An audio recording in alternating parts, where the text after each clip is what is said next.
আমাদের জাতীয় ফল কি বাবা? জ্যাকফ্রুট। হুম, জ্যাকফ্রুট বাংলায় কি বলা হয় তাকে?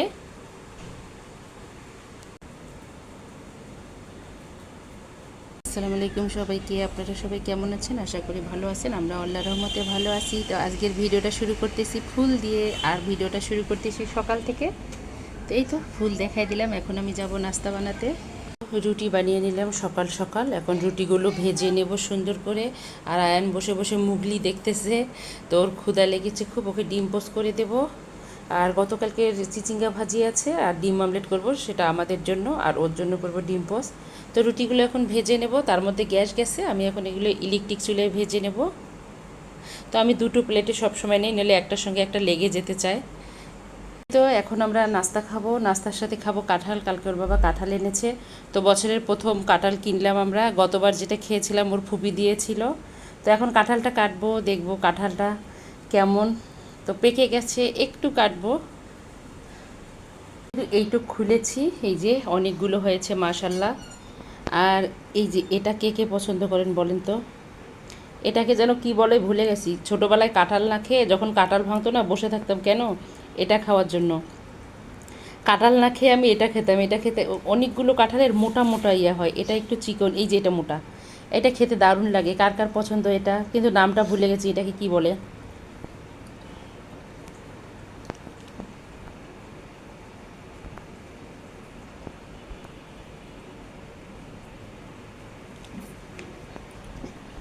তো এই তো বন্ধুরা, আমাদের নাস্তা রেডি হয়ে গেছে। এই যে এখানে রুটি বানিয়ে নিয়েছি, এখানে কাঁঠাল, আয়ানের পছন্দের কলা আয়ান খাবে, এখানে আয়ানের ডিম পোচার রুটি, আর এখানে হলো সবজি, আর আমাদের ডিম মামলেট। তো এগুলো হলো আজকে আমাদের সকালের নাস্তা। নাস্তাটা সেরে আবারও আসতেছি। বাবা, বাবা, কাঁঠালের ইংলিশ কি? জ্যাকফ্রুট। আর জ্যাকফ্রুট আমাদের কি জাতীয়? জাতীয় ফল। Very good.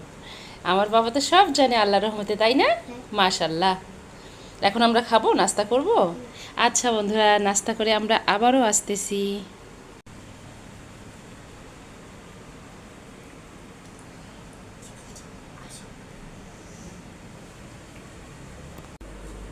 আমাদের নাস্তা খাওয়া শেষ, এখন আমরা চা খাবো। চা খেয়ে বাকি যা কাজ আছে টুকিটাকি করে নেব। এই তো নাস্তা টাস্তা খাওয়া শেষ, ঘর দুয়ার ঝাড় দিয়ে নিলাম। থালা বাসন অনেকগুলো ছিল, সব পরিষ্কার করে নিয়েছি, আর ভাত বসিয়ে দিয়েছি এখন। আর এক আপু আমাকে কমেন্টে লিখছিল কয়েকদিন আগে, যে আপু শুধু রান্না দেখাও, খাবার দাবার দেখাও, থালা বাসন পরিষ্কার করা, কাটাকুটি করা এগুলো দেখাও না কেন? আপুরে, থালা বাসন পরিষ্কার করা, কাটাকুটি করা যদি এগুলো দেখাই, ভিডিওটা বিশাল বড় হয়ে যাবে। তো আমরা তো শুধু 10 মিনিটের ভিডিও, 7 মিনিটের ভিডিও এরকম করে পুরো ভিডিওটাকে তুলে ধরি, কিন্তু এর পিছনের কষ্টটা অনেক বড়। আর থালা বাসন ধোয়া, বাকি এই কাজগুলো দেখাতে গেলে একদম লম্বা হয়ে যাবে ভিডিও, ওটা কেউ দেখতেও চাবে না। আর আমার খালা আসে নাই 4 দিন থেকে, আমার অবস্থা খারাপ, হাঁপাই গেছি। ওই যে ঘর পরিষ্কার করছি এখন। খালারা ঝাড় দিলে না ময়লা বের হয় না, আমরা ঝাড় দিতে গেলে মনে হয় যে 10 বছরের ময়লা একবারে বের হয়। তো এই তো ঘর দুয়ার পরিষ্কার করে নিলাম, ওটা অফ ক্যামেরায় করেছি, দেখাই নাই। তারপর হলো ভাত বসিয়েছি এখন ইলেকট্রিক চুলায়, গ্যাস নাই, এজন্য ওটাও দেখাচ্ছি না।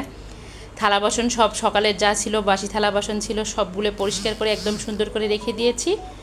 এখন আমি 2 কেজি রসুন আর 1 কেজি আদা কাটবো। এখানে আপাতত 1 কেজি রসুন নিয়েছি, 1 কেজি আদা নিয়েছি। তো এগুলো এখন কাটবো, কেটে তারপর বাকি রসুনটা আছে পলিথিনে, ওটাও কেটে নেব। কেটে তারপর আর বাকি কাজগুলো সেরে নেব। তো রসুন কাটা শেষ। এই যে 2 কেজি রসুন কেটে নিলাম, পরিষ্কার করে নিলাম। এখন এগুলো ব্লেন্ডারে পেস্ট করে নেব। আর এখানে আদা 1 কেজি কেটে নিয়েছি, আর আদা এখন কাটবো না, ফ্রিজে একটু কাটা আছে, ওটা সহ একবারে এটা পেস্ট করে নেব। তারপর যাব রান্নার কাজে। মশলা বাটা শেষ। এই যে আদা রসুন একদম ব্লেন্ডারে ওর বাবার কাছে পেস্ট করে নিয়ে নিলাম। আর রসুন 2 কেজি করেছি, তো এই জন্য রসুন বেশি হয়েছে, বক্সে রেখে দিয়েছি। আর আদা 1 কেজি, এই জন্য আদাই 4টায়, আর রসুন এখানে 2টোয়, আর বাকিটা এখানে। তো এখন এগুলো ডিপে রেখে দেব, কারণ কালকে থেকে আবার স্কুল শুরু। ভাতটা এদিকে হয়ে গেছে, এখন আমি তরকারি রান্না করব। তো বেশি কিছু করব না, একটু করলা ভাজি করব, আর দেখি কি করা যায়। দুটো করলা ভালো করে ধুয়ে নিয়েছি, এখন আমি পিস করে নেব, নিয়ে ভাজি করব। তো অনেক বড় বড়, এই জন্য শুধু দুটো নিয়েছি, আর গরম ভাতের সাথে খেতে না দারুণ লাগবে। তো এখন আমি এগুলোকে কেটে নিয়ে ভাজি করব। তো এই তো করলাগুলো আমি কেটে নিয়েছি, এভাবে স্লাইস করে নিয়েছি, ভাজি করব। তো আমি এখন লবণ হলুদ মেখে নেব।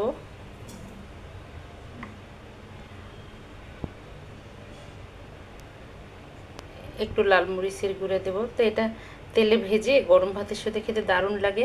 আর ঠান্ডা লাগছে না, কিছুই খেতে ইচ্ছা করতেছে না, মনে হচ্ছে একটু করলা ভাজি দিয়ে ভাত খাই। আর একটা কথা হলো, খালা ওই যে বললাম 4 দিন থেকে নাই, কারণ খালার মেয়ের বাচ্চা হবে, এই জন্য খালা দেশে চলে গেছে। এখন খালা আবার আমাকে বলেছে আমি যেন কাউকে না নেই, 1 সপ্তাহ পর খালা আসবে। এখন আমার মরণ হয়ে গেছে এদিকে, এদিকে আমি অসুস্থ, কিছু করতেও পারতেছি না। তাই তো এটাকে এখন ভালো করে মেখে নেব, নিয়ে তেলে ভাজবো। তো করলাগুলো মেখে নেওয়া শেষ, আমি এখন ভেজে নেব। বিসমিল্লাহ।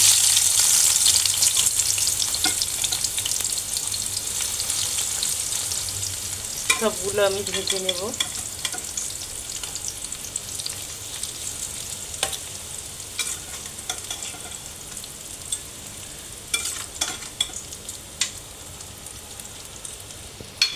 করলা ভাজিটা হয়ে গেছে, একদম মুচমুচে হয়ে গেছে। তো এটা এখন নামিয়ে নেব। তো এই তো অবশেষে মাংস ধুইলাম, মুরগির মাংস। তো মুরগির মাংসটা একটু বসাই দেব, একবারে মেখে বসাই দেব, কারণ আমার কেন জানি ভালো লাগতেছে না। সব কিছু দিয়ে একবারে মেখে বসাই দেবো মাংসটা আজকে। ওই বলে না হাতে মেখে বসাই দেয়, ওই যাই হোক, রান্না হইলে হইলো, তাই না, খেতে পারলে হইছে। তো আমি এখন এটা আদা বাটা, রসুন বাটা, পেঁয়াজ বাটা দিয়ে দেবো, দিয়ে বসাই দেবো। তো এই তো এখন তেল দিয়ে দিচ্ছি। আর ও হ্যাঁ, ওই যে এবার আমার ফুলটার কথা মনে পড়েছে, ওই দিন আয়ান অসুস্থ ছিল তো ভুলে গেছিলাম। ফুলটার নাম হলো অ্যারোমেটিক জুই। তো এবার আমার মনে পড়েছে, তাই তো জুই ফুল অন্যরকম একটু দেখতে, এটা একটু অন্যরকম দেখতে। তো এটার নাম ওই মামাটা বলেছিল অ্যারোমেটিক জুই। তা আজকে মনে পড়লো, আপনাদের সঙ্গে ফুলটার নাম শেয়ার করলাম। আমি জানি আপনারা জানেন, তারপরেও বললাম, কারণ আমি একটা বোকা মানুষ, ফুলের নাম জানি না। তো এই তো এখন মশলা টশলা দিয়েছি, ভালো করে হাতে মেখে এটাকে বসিয়ে দেব। মাংসটা হয়ে গেছে, আরে ধোয়া। তো বন্ধুরা, মুরগির মাংসটা হাতে মেখে বসিয়ে দিয়েছিলাম। তো মাংসটা এখন হয়ে গেছে, বাচ্চাদেরকে খেতে দেব, বাচ্চাদের ক্ষুধা লাগছে খুব। তো আজকে কোনো কিছুই রান্না করিনি, শুধু মুরগির মাংসটা জাস্ট রান্না করলাম, আর করলা ভাজি। গতকালকের একটু কচুরমুখী আছে, ওটা গরম করে নেব। তো এই তো এগুলো দিয়ে বাচ্চাদেরকে খেতে দেব, আর কিছু রান্না করব না। এই তো খাবার রেডি হয়ে গেছে। এখানে হলো এই যে করলা ভাজি, করলা ভাজিটা দারুণ হয়েছে খেতে, এটা গরম ভাতের সাথে মজা লাগবে। আর আমার যেহেতু জ্বর জ্বর, একদম মুখটা ইয়া হয়ে গেছে, করলা ভাজিটা খেতে দারুণ লাগবে গরম ভাতের সাথে। আর এখানে গতকালকের একটু মুখি ছিল, সেটা মুখিটা দারুণ হয়েছিল খেতে, ওর বাবা গতকাল বলেছে, আমিও খেয়েছি। আর এই যে চিকেনটা একটু ভাজা ভাজার মতো মানে করে নিয়েছি, ভাজা ভাজার মতো, বেশি ঝোল রাখিনি।